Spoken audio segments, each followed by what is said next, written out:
Hello guys, welcome to my channel. कैसे हैं आप लोग? उम्मीद करता हूँ आप सभी अच्छे होंगे और अपनी तैयारी बहुत ही अच्छी तरीके से कर रहे होंगे। अगर बात करें सीडीपी की, तो सिद्धांत जो है वो हमेशा पूछे जाते हैं। 30 नंबर का पेपर है तो कम से कम 10 नंबर के जो है आपके सिद्धांत ही पूछे जाएंगे। ठीक है। तो उसी को लेकर के मैंने 50 ऐसे सिद्धांत सेलेक्ट किए हैं जो आपके एग्ज़ाम में आएंगे ही। और बिल्कुल जो है वही पॉइंट मैं आपको बताऊंगा जो बताने वाले हैं। रामायण नहीं बता रहा हूँ। तो पिछले वीडियो में हम लोग जो है 5 सिद्धांत पढ़ चुके हैं। आज हम लोग 3 सिद्धांत और पढ़ेंगे। ठीक है। पहले थ्योरी, लास्ट में आपके लिए एमसीक्यूज होंगे जिससे आप जान पाएंगे कि आपने मेरे वीडियो से कितना सीखा।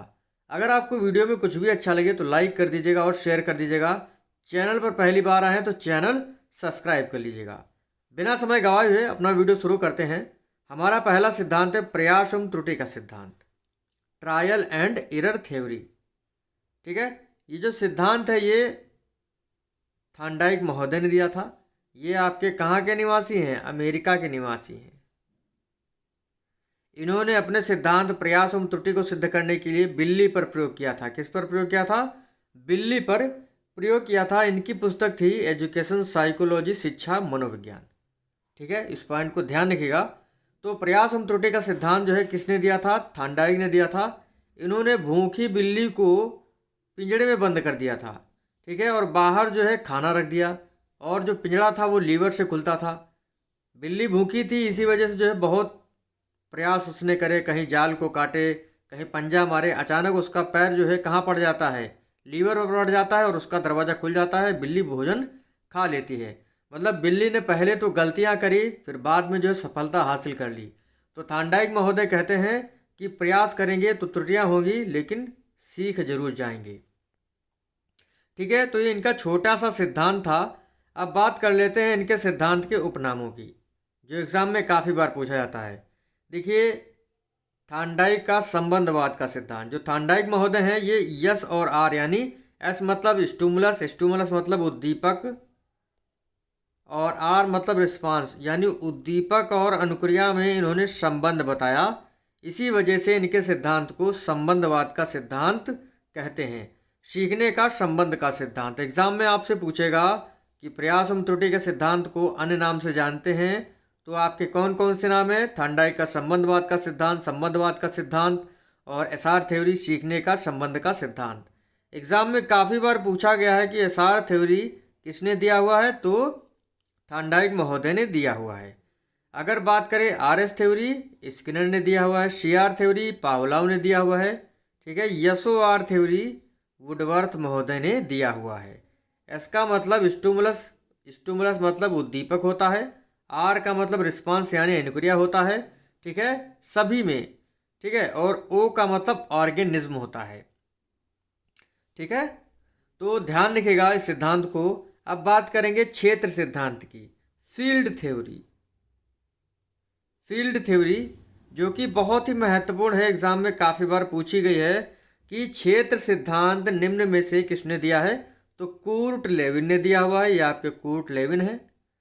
आइए हमारे क्षेत्र में आपको कूर्ट लेंगे, इस तरीके से इसको रिलेट करके याद रख सकते हैं। कूर्ट लेविन जर्मन अमेरिकी मनोवैज्ञानिक थे। ये कहते हैं कि व्यक्ति मनोवैज्ञानिक व्यक्ति होता है।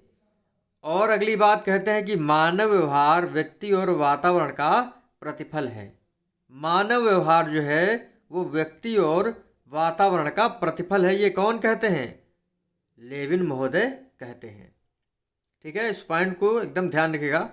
तो ये तो छोटी सी बात होती है। अब जो है क्षेत्र सिद्धांत के कुछ उपनाम हैं, जैसे लक्ष्य का सिद्धांत, मतलब उपनाम है, अन्य नाम है। अधिगम का तलरूप का सिद्धांत, सदिश का सिद्धांत, सही दिशा का सिद्धांत, प्राकृतिक दिशा का सिद्धांत।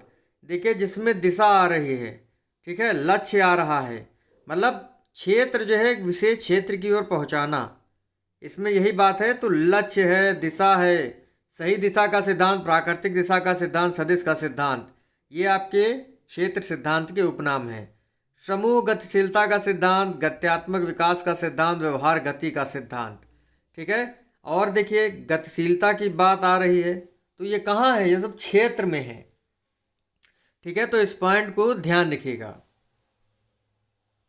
जैसे मैंने आपको बताया था, ये लाइन लिखी हुई है कि मानव व्यवहार जो है, बिहेवियर जो है, वो क्या है, व्यक्ति और वातावरण का क्या है, प्रतिफल है। वातावरण क्या है आपका ई, और व्यक्ति क्या है पी। ठीक है, इस पॉइंट को ध्यान रखिएगा। ये होता है बी बराबर एफ ब्रैकेट में ई इंटू पी, ये फार्मूला बन जाता है। बी मतलब देखिए, मानव व्यवहार, व्यक्ति मतलब क्या होता है, पर्सन, ई मतलब इन्वायरमेंट यानी वातावरण, और एफ मतलब क्या होता है, फील्ड। तो ये एग्जाम में पूछ सकता है कि ये फार्मूला किसने दिया था, तो कूर्ट लेविन महोदय ने दिया था। अब बात करेंगे सबसे दमदार जो है आपका सिद्धांत है, मनोलैंगिक विकास का सिद्धांत। ये हमारे सिगमंड महोदय हैं, सिगमंड फ्रायड महोदय। ये आपके कहाँ के निवासी थे, ये ऑस्ट्रिया के निवासी थे। इन्होंने मनोलैंगिक विकास का सिद्धांत दिया और उसमें 5 अवस्थाएं बताई। ठीक है, और भी कुछ पॉइंट्स हैं, उनको देख लेते हैं। जैसे लिखा है नार्सिज्म, स्वमोह या स्वप्रेम। शैशवावस्था में बच्चे का स्वयं से प्रेम देखने की प्रवृत्ति मिलती है, यानी स्वयं को प्रेम करने की प्रवृत्ति नार्सिज्म की प्रवृत्ति होती है। ये किशोरावस्था में ज़्यादा दिखाई देती है, मतलब खुद को अच्छा दिखाने के लिए सजना संवरना, जो लड़कियां होती हैं मेकअप करती हैं, सब कुछ करती हैं। ठीक है, भौवें सेट कराती हैं। जो बालक होते हैं यानी किशोर होते हैं, वो अपने बाल सेट कराते हैं, दाढ़ी सेट कराते हैं। ठीक है, जेल वेल लगा के घूमते हैं। तो स्वयं को प्रेम करने की प्रवृत्ति नार्सिज्म की प्रवृत्ति कहलाती है। लिबिडो की अवधारणा क्या होती है, काम शक्ति। काम शक्ति के माध्यम से यानी सेक्स के माध्यम से आनंद प्राप्त करना लिबिडो की अवधारणा कहलाती है।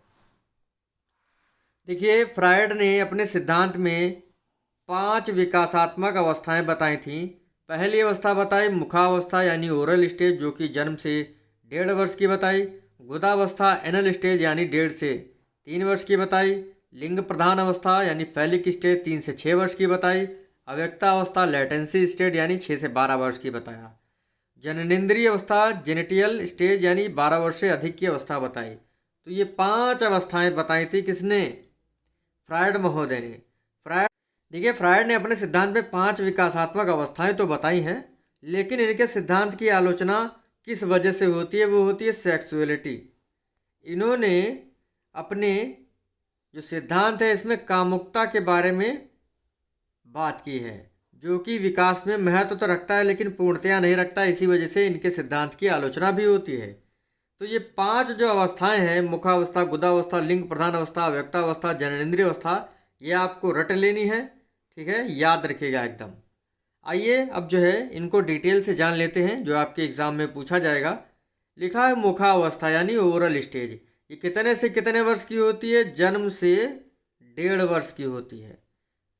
मुखावस्था यानी फ्रायड महोदय कहते हैं कि जो कामुकता होती है वो मुख में वास करती है, यानी मुख में जो है कामुकता मुखावस्था में ओरल स्टेज में पाई जाती है। जन्म से 1.5 वर्ष की होती है। इसमें जो बच्चा होता है वो आनंद की प्राप्ति किसी चीज़ यानी खिलौने को चूस करके, काट करके, चबाने आदि से प्राप्त करता है। आप देख सकते हैं कि छोटा सा बच्चा है, अगर आप उसे जो 1.5 वर्ष तक का है उसे कोई भी चीज़ दे देंगे तो अपने मुंह में रख लेता है।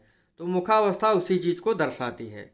गुदावस्था बात करें तो ये 1.5 से 3 वर्ष की अवस्था बताई।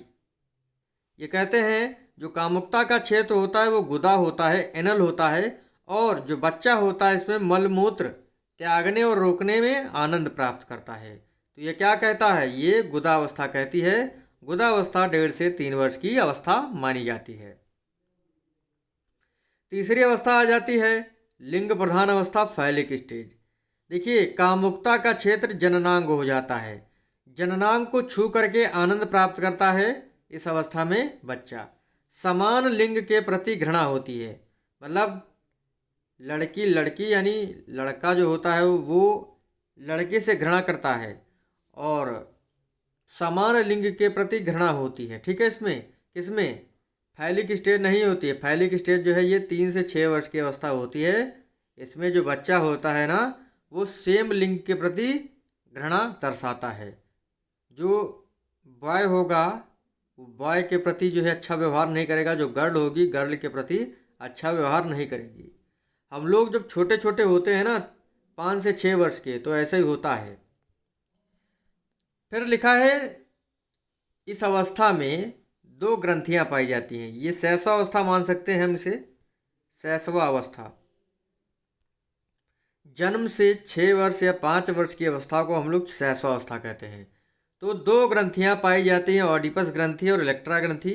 ये दोनों ग्रंथियां शैशवावस्था में पाई जाती हैं। देखिए, ऑडिपस ग्रंथि की बात करें तो ऑडिपस ग्रंथि किस में पाई जाती है? ऑडिपस ग्रंथि लड़कों में पाई जाती है, ठीक है। और ऑडिपस ग्रंथि की वजह से जो लड़का होता है वो अपनी माँ से प्रेम करता है, शैशवावस्था की बात है। और इलेक्ट्रा ग्रंथि लगे 440 वोल्ट करंट लड़की, ठीक है, इस तरीके से याद रख सकते हैं। तो इलेक्ट्रा ग्रंथि लड़कियों में पाई जाती है और इसकी वजह से लड़की अपने पिता से प्रेम करती है शैशवावस्था में। ऐसा देखा गया है कि जो बच्चा होता है 3 से 6 वर्ष का, मान लीजिए कोई लड़की है, तो वो अपने पिता से काफ़ी ज़्यादा जो प्रेम करती है, उन्हीं से ज़्यादा बातें करती है। उनके लिए प्रेम जो है वो सब पिता ही होता है, ठीक है। और इसका उल्टा लड़के के साथ होता है। अब बात कर लें अव्यक्तावस्था यानी लेटेंसी स्टेज के बारे में, ठीक है। ये आपकी 6 से 12 वर्ष की अवस्था मानी जाती है। और लिखा है लिबिडो की संतुष्टि का केंद्र अदृश्य हो जाता है 6 से 12 वर्ष की, यानी सेक्सुअलिटी जो है इसमें कम हो जाती है। मतलब इसमें जो बच्चा होता है वो ये सोचता है कि अगर हम कोई गलत काम करेंगे सेक्सुअलिटी से संबंधित तो जो है क्या होगा, हमें जो है हमारे समाज में, हमारे घर में लोगों को अच्छा नहीं लगेगा। इसी वजह से लिबिडो की संतुष्टि का केंद्र जो है इसमें असंतुष्ट हो जाता है, ठीक है। बालक सामाजिक कार्यों की ओर केंद्रित होने लगता है अव्यक्ता अवस्था में। बच्चे अपने हमउम्र यानी सेम सेक्स यानी समलिंगीय जो है गुट बनाने लगते हैं, लड़के लड़कों के साथ और लड़कियां लड़कियों के साथ जो है ग्रुप बना करके संतुष्टि प्राप्त करते हैं। किसमें? अव्यक्ता अवस्था में। लास्ट है हमारा जननेंद्रिय अवस्था, जेनेटियल स्टेज। विषमलिंगी प्रेम, ये 12 वर्ष से अधिक की अवस्था यानी कह सकते हैं किशोरावस्था से इसको जोड़ा जा सकता है, ठीक है। और इससे ऊपर वाली जो अवस्था थी हमारी, उसको जो है लेटेंसी स्टेज को जो है 6 से 12 वर्ष यानी बाल्यावस्था से जोड़ सकते हैं। देखिए, तो जननेंद्रिय अवस्था जो 12 वर्ष से अधिक की अवस्था होती है, इसमें विषमलिंगी प्रेम जो है जागृत होने लगता है। काम प्रवृत्ति का प्रयोग संतानों की उत्पत्ति के लिए किया जाता है, ठीक है। आपने देखा होगा कि 12 वर्ष से अधिक के जो किशोर होते हैं वो प्रेम प्रसंग में फंसते हैं और उसके बाद जो उनकी कुटाई भी होती है। तो जननेंद्रिय अवस्था जो है ये विषमलिंगी प्रेम के प्रति दर्शाती है प्रभाव को, और काम प्रवृत्ति का प्रयोग संतानों की उत्पत्ति होती है।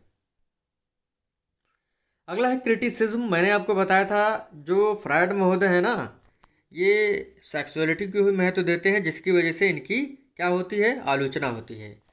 एक बात सामने आती है, इन्होंने कभी बच्चों पर प्रयोग नहीं किया लेकिन विकास की थ्योरी दे डाली, इसी वजह से इनकी आलोचना होती है।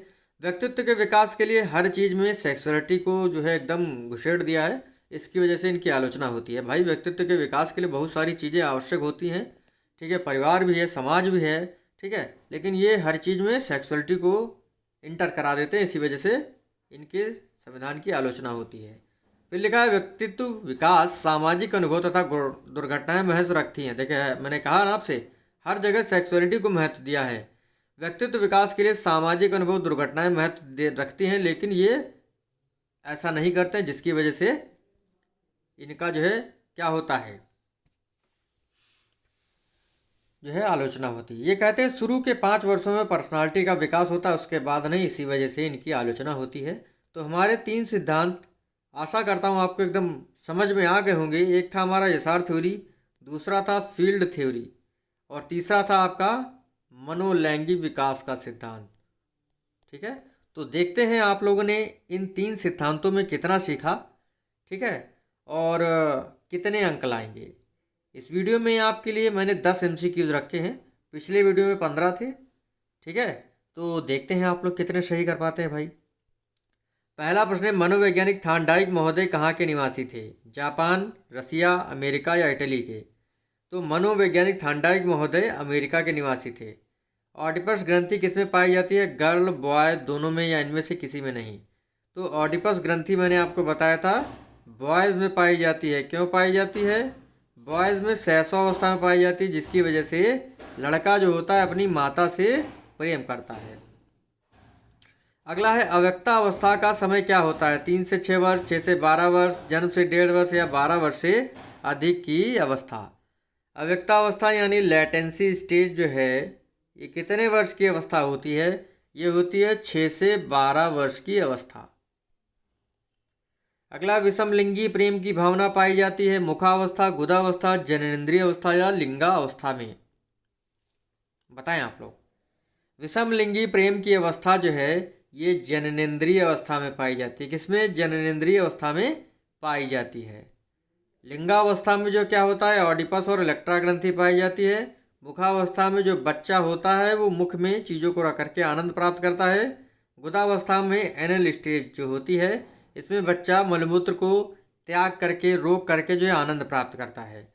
अगला आपका प्रश्न है एसआर थ्योरी निम्न में से किसने दिया? स्किनर, पावलोव, कोहलर या थांडाइक ने? एसआर थ्योरी निम्न में से किसने दिया हुआ है? थांडाइक महोदय ने दिया हुआ है। अगला प्रश्न है क्षेत्र सिद्धांत निम्न में से किसकी देन है? स्किनर, पावलोव, कूट-लेविन या रॉस? क्षेत्र सिद्धांत निम्न में से किसकी देन है? आइए हमारे क्षेत्र में आपको कूट लेंगे, कूट-लेविन। क्षेत्र सिद्धांत का अन्य नाम नहीं है। देखिए बताएं, क्षेत्र सिद्धांत का निम्न में से अन्य नाम नहीं है। सही दिशा का सिद्धांत, अनुभवजन्य अधिगम सिद्धांत, गत्यात्मक विकास का सिद्धांत, तलरूप का सिद्धांत। तो क्षेत्र सिद्धांत जो है ये अनुभव जन्य अधिगम सिद्धांत नहीं है, क्योंकि अनुभव जन्य अधिगम सिद्धांत कार्ल रोजर्स ने दिया था। किसने दिया था? कार्ल रोजर्स ने दिया था। बाकी सही दिशा का गत्यात्मक गति आ रही है।